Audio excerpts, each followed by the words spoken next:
오늘은 타로 카드로 마음을 볼 때 헷갈리기 쉬운 카드들부터 타로 카드로 마음을 보는 방법까지 알려드리도록 하겠습니다.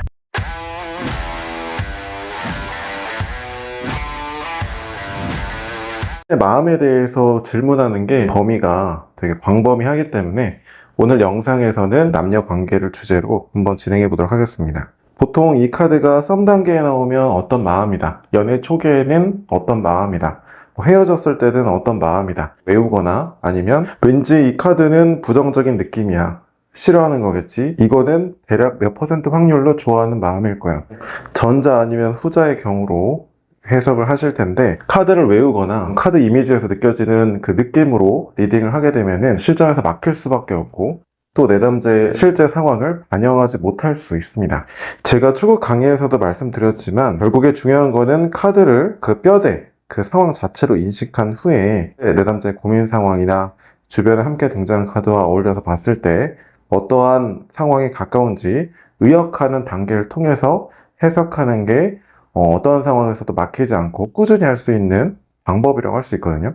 그래서 처음에 중요한 건 이 카드의 상황이 크게 봤을 때 어떠한 상황이냐 이렇게 인식하는 것이 먼저 중요합니다. 첫 번째 카드는 데스 카드인데 여기에서 나와 있는 이 해골 기사라든지 이 그림들은 실제로 그렇다는 게 아니라 은유적인 상징이에요. 그러니까 실제 현실에서 어떠한 것을 대변해주고 있는 기호 같은 거죠. 죽음이라는 게 인간의 삶에서 예고된 거잖아요. 그러니까 예고된 그 상황, 그 변화가 점점 진행되고 있는 상황이다. 나에게 닥쳐오고 있는 상태다. 이거를 의미하는 거죠. 그 상황에서 인물들의 모습을 보면 어떤 감정이나 모습을 나타내고 있나요? 그러니까 그거를 어쩔 수 없이 받아들여야만 하는 상태, 저항하고 있는 그런 저항심을 느끼고 있는 상태라고 볼 수 있겠죠. 이게 상대방의 마음이다. 그러면 어때요? 고민 상황에 따라서 이 카드의 큰 뼈대가 의역이 다르게 될 수 있습니다. 뭐 예를 들어서 직장에서 만난 사람인데 날 향해서 많이 웃어주고 내가 무슨 농담하면은 잘 받아주고 그럽니다. 그녀의 마음은 이렇게 물었어요. 남자들의 흔한 오해 있죠. 저도 물론 남자지만 그 여성분이 나와 눈이 마주쳤어. 날 좋아하는 게 틀림없어. 남자분들의 흔한 오해. 그 여성분은 어때요? 그 정황상 어쩔 수 없이 너의 그 유머나 그런 것들을 받아줄 수밖에 없는 그런 마음이야.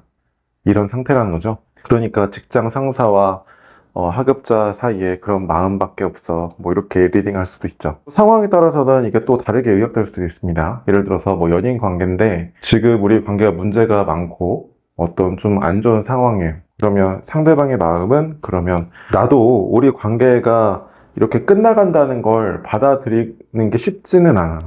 하지만 어쩔 수 없이 인정할 수밖에 없는 그런 마음이야. 이런 상태에 가깝겠죠. 또 이런 상황일 수 있겠죠. 뭐 연인이 싸웠는데 뭐 여태까지 몰랐던 새로운 모습을 발견한 거예요. 그래서 이제 좀 사이가 서먹해졌어요. 그럴 때 이제 상대방의 마음은 이렇게 묻었어요. 그러면 상대방은 어때요? 너의 그런 모습을 내가 발견했다는 그 사실 자체가 내가 사실은 지금은 좀 받아들이기가 쉽지는 않아. 극단적으로 날 싫어하는 건가요?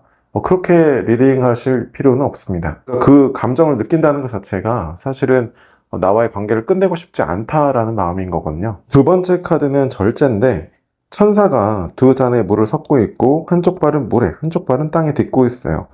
그러니까 이 카드의 큰 뼈대적인 상황은 뭐냐면 어느 한쪽에도 극단적인 치우침이 없는 중용의 상태를 의미하는 거예요. 고민 상황에 따라서 또 이렇게 해석될 수도 있겠죠. 뭐 예를 들어서 짝사랑하는 그런 사이예요. 그런데 뭐 상대방도 나에 대해서 좀 호의를 베풀었단 말이에요. 뭐 상대방도 나에 대해서 마음이 있는 거 아닌가요? 이렇게 물었어요. 그럼 어떤 상태예요? 이를테면 이런 상황일 수 있겠죠. 비가 오네. 우산이 두 개 있는데 하나는 너 써. 이렇게 얘기했단 말이에요. 사실 그대로 보니까 비는 오고 있고 나한테 때마침 우산이 두 개 있고 그러니까 너에게 줬단 말이에요. 그러니까 그 행동에 대해서 어떠한 의미 부여 없이 그냥 사실 그대로 보고 있는 그런 상태라는 거죠. 또 이제 고민 상황에 따라서 또 이런 상태일 수도 있습니다. 내 인생에서 가고자 하는 그 길이 있는데 그게 너무나 중요해서 어떠한 것에도 휘둘리지 않는 그런 상태야. 이럴 때는 어때요? 두 사람의 관계에서 또 어느 때는 호감을 느꼈을 수도 있고 또 진짜 뭐 마음이 좀 있어서 어떤 행동을 했을 수도 있는데 그 사람의 마음 자체는 흔들림이 없기로 결정했다는 거예요. 이게 전자와 후자가 좀 많이 다를 수 있어요. 전자는 정말 그냥 그 상황에 맞춰서 해야 될 일을 하는 그런 정말 상태를 말하는 거고, 후자는 뭐 마음은 좀 일부 있지만 나는 지금 어쨌든 내 인생에서 어떤 것에도 뭐 에너지나 그런 걸 소모하지 않기로 했어. 딱 이런 상태를 말할 수 있는 거죠. 마음의 중심이 잡혀 있다. 좋아한다라는 것 자체가 이제 어느 한쪽으로 좀 기우는 그 성격을 띠는 거잖아요.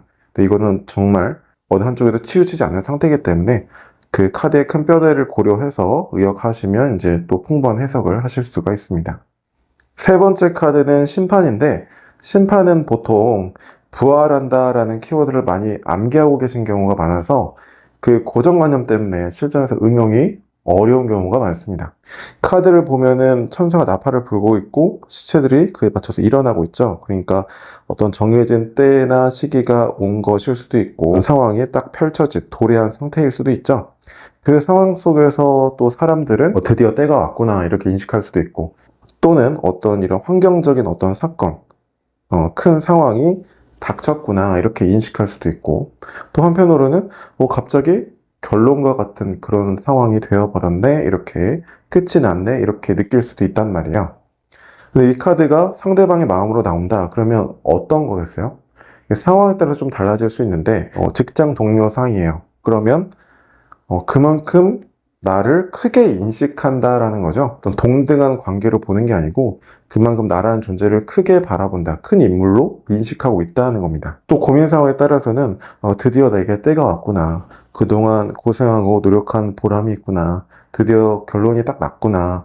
이런 마음을 느끼는 상태일 수도 있어요. 조금 더 디테일하게 들어가면 굳이 뭐 다른 카드가 나와도 되는데 심판이 나왔다는 건 무슨 얘기예요? 나라는 사람 자체가 본인의 인생에서 그만큼 그간의 고생을 보상해 줄 만큼 큰 존재, 고마운 존재 또는 기다려왔던 사람 이렇게 인식할 수도 있다는 거죠. 매력이 가치가 뛰어난 것일 수도 있지만 그것보다는 본인의 인생이 그만큼 그동안 어려운 시기였다 이런 것도 알 수 있는 거죠. 그럼 실전에 들어가서 이 카드들이 어떻게 응용될 수 있는지 한번 진행을 해보도록 하겠습니다. 이 세 장 중에 카드를 한 장 뽑아 놓고요. 또 추가적인 카드 두 장을 뽑아서 진행을 해보도록 할게요. 네. 마음이라는 건 본질적으로 이랬다 저랬다 하는 거거든요. 그래서 이제 타로 카드에서도 마음이라는 거는 컵에 담긴 물처럼 표현이 되잖아요. 어떤 상황에 처해 있느냐에 따라서 감정이 이랬다가 저랬다가 뭐 이럴 수도 있다는 거예요. 그래서 마음을 질문할 때에는 나를 좋아하나요? 이렇게 질문하기보다는 제가 중급 과정에서도 말씀드린 바 있는데 나에 대해서 어떤 감정을 느끼고 있습니다. 왜냐하면 이렇기 때문이에요. 그 결과 어떤 태도를 가지기로 마음을 먹었습니다. 이렇게 배열법을 구성해서 다면적으로 보실 필요가 있어요. 카드 두 장을 더 뽑고요.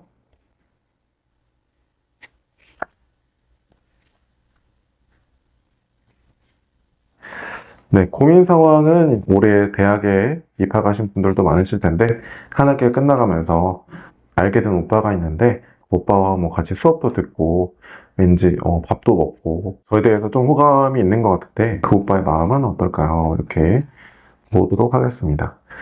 그때는 검들을 가지고 가면서도 훔쳐 달아나면서도 뒤를 바라보면서 미련이 남아있는 상황이에요. 스스로 이제 손해를 자초하는 상황이 될 수 있는 거죠. 이거는 카드 자체로 보면 그렇습니다. 근데 이런 마음을 가지고 있다는 건 뭐예요? 그러니까 마음은 있는데 마음을 열고 좋아하거나 그럴 수 없는 그런 심정이야. 왜 그런 거 봤더니 어쩔 수 없이 받아들여야 되는 어떤 그런 시기에 있기 때문이야. 그래서 너에 대한 마음이 있어도 이럴 수밖에 없어. 결국은 어떻게 하기로 했냐면 이거 7번의 상황이기 때문에 뭐 그렇다고 뭐 너와 연락을 끊고 이런다는 게 아니라 현재처럼 계속 앞으로도 이어는 간다는 얘기예요. 그런데 어때요? 내 영역을 지키고 맞서 싸우고 있고 대응하고 있죠. 이 카드만 단적으로 하나만 본다면 우리 관계에서 어떤 장애물이 있다 하더라도 해결하고 계속 만날 거야 이렇게도 볼 수 있겠지만 지금 이 세 장의 카드에서는 앞서 등장한 두 장의 카드를 수식해서 만들어진 그 결과죠. 이 관계는 이어가지만 그게 좀 부담스럽고 그래서 내 영역을 지키기로 했어. 현재처럼 계속 가겠다는 얘기예요. 앞서 진행했던 대로 해석을 해도 되고요. 과거, 현재, 미래처럼 그냥 일반적인 흐름에 따라서 해석해도 됩니다. 나에 대한 마음이 어떠냐면, 과거에는 너에 대해서 조금 미련을 가지고 있었어. 그러니까 좋아했었다가 아닌가 보다 이랬다는 거죠. 그래서 현재는 그냥 어쩔 수 없이 그냥 포기하기로 마음먹었어. 그냥 그 사실을 받아들이고 있어.